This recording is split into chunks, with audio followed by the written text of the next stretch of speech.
So what am I doing out here? Running easy loops. Easy loops for me, and loops specifically, are an essential part of my training. It really helps me dial in a lot of different things, from pace, heart rate, power, all these things.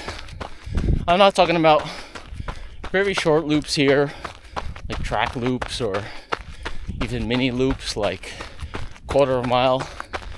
I got a good about 2 mile loop here close to home, so it's easy for me to get out here and run these loops.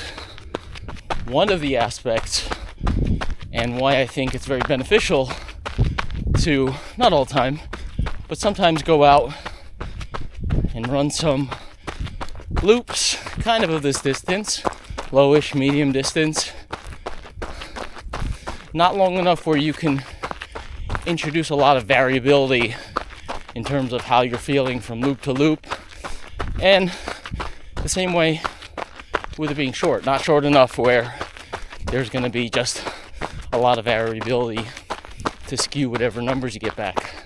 So this is just, it's a key part of my training. You could compare different levels of your training over time. Hello.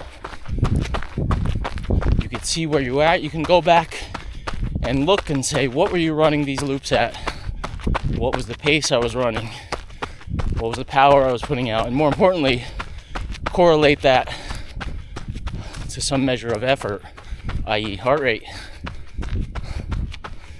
So if I come back and do this loop later on and I see, hey, I'm in the same range of pace or power output, but my heart rate is higher. Okay, there's variability in heart rate for sure.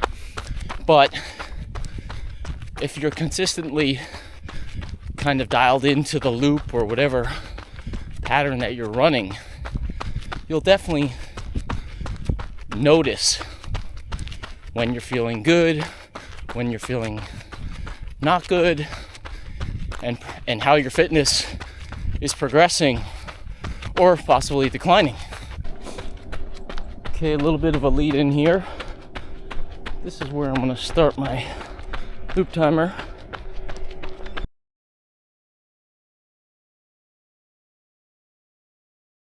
Another aspect is kind of comparing where you are from loop to loop within the same run. It's also another way of judging fitness. The first loop is generally, my heart rate average is going to be lower because I'm just kind of getting going. But then if I do 2, 3, 4, maybe more loops, you should see, okay, are you slowing down drastically? Do you feel comfortable running at the same output? Again, pace or power, if you've got Stride or Garmin for that matter. Is your heart rate staying steady? Is it climbing every loop? Does it climb a little? Then does it level out? So when I come out here and I run these repeated loops, what I generally see myself, first loop, heart rate will be lower, then I'll kind of settle in. Subsequent loops will kind of average out. If I'm really fit and I'm feeling good, I'm not fatigued, I'll see that without even thinking, I don't really check my watch when I do this. I'll see that sometimes the loops will be very close in timing and in wattage. Sometimes I'll even see a difference of only 1 or 2 or a handful of watts from loop to loop. That's an indication that my fitness is good. I'm feeling good. Maybe I do 3 loops, 4 loops, hour plus out here on this particular loop, and I feel like I could just keep running those loops if I had the time. Within a single run, that's a great indicator of how you're feeling at that moment. And again, you can go back and compare historically to to see where your fitness is compared to the past. So what I do when I do these runs, I use Training Peaks. So I title them with a particular name of the loop. And every time I do this, I start the title of that run in Training Peaks with the same exact title. So when I do a search, punch that in, and then I could just kind of peruse through all the times that I did that run. And then I'll label it, 2 loops, 3 loops, whatever. So if I really want to check how was I doing for 2 loops or 3 loops, I could do that.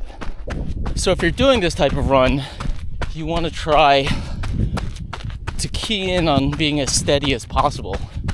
It's not going to work out for me on this particular run because I'm talking to the camera here. My numbers are not going to be as dialed as they would if I was just, zoning in and just running or listening to a podcast or something. You just want to dial in, try to run steady. Don't think about it too much.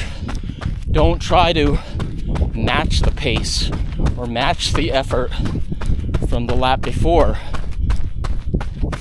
Just run it and see where it falls. If you try to kind of gamify your numbers, your stats, or the time you run each loop, that's fine too, but that's not really serving the purpose of kind of the comparative analysis that I was just talking about. Finishing up loop 1 here. I think it's about a little over, it's around 2.2 miles. Let's see what I come in at on this loop. So here we go. Coming in at 18:18. Had the camera in my hand there, so I didn't check the watts on my stride screen. But typically, I'd kind of keep an eye on that too. Also, take a look at average heart rate for that lap. Again, first lap's going to be lower than subsequent laps. You may definitely find that you run subsequent laps a little bit quicker as you kind of warm up. Depends on how much warm up you do. I've got about 5 minutes to run from my house to the start of this loop, so I'm not fully warmed up while I'm out there doing my first loop. So I'm going to continue on this second loop. I am not going to check my watch, just gonna kind of see where it lands. Taking what I've talked about, thinking about me on this particular run right now that I'm on, I know my heart rate is going to be relatively high compared to other runs. I've been traveling recently, just got back this weekend, I've been in 3 time zones, the running event, driving all around Oregon. My daughter's was off for Thanksgiving, so we're kind of on a holiday sleeping in schedule. School started now, so my sleeping is all fouled up. So I know, compared to other runs, my heart rate will be relatively high. But I know that my fitness is generally good at this point. I would expect that, especially after the first loop, for loops 2, 3, 4, whatever, I would expect kind of my output and my heart rate to kind of level out after that first loop. And that's based on overall fitness.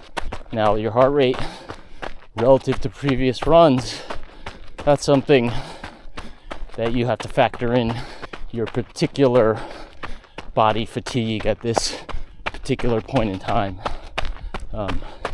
That's a longer discussion, of course.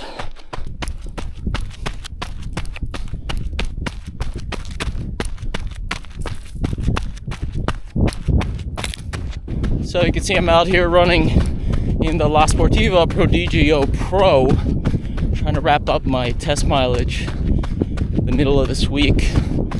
Get a full review out there for Road Trail Run. This shoe feels great. It's it's unplated, so putting aside the price, as far as using it for everyday running, the fit is also excellent, nice and spacious in the toe box, so this could be a great everyday runner. Of course, this loop that I'm running on now, the technical capabilities of this shoe far exceed what I'm running on. But again, I'm just testing right now, and I'm trying to see actually, if they could be a great kind of everyday shoe, being that they feel great underfoot and there's no plate. So keep an eye out for that full review on roadtrailrun.com. Coming up here on the end of lap 2.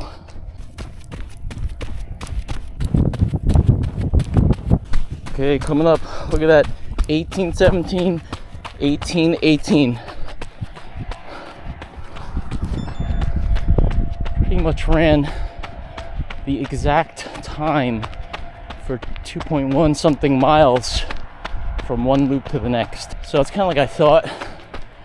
My fitness is pretty good at the moment, so I feel like I could kind of run steady, keep it dialed there, as long as I pay attention, not to the watch, but to keeping my form, running steady. I didn't check my heart rate, my average heart rate on that first loop, so I'm sure that second loop was higher. I'll go back and put that up. So I'm gonna go ahead, finish out this third loop, then I'll head home, take a look at my lap splits, see how I did on this run. If you do something similar in your training, let me know in the comments, or maybe I gave you some new ideas or put some new thoughts in your head. Let me know as well. Love to hear it. Here we go. Closing out loop number 3. Let's see. 18:33. Bit slower in the previous laps. So when I get back, I'll check, see if that kind of decrease in output correlates with heart rate data. We'll see. Thank you for watching.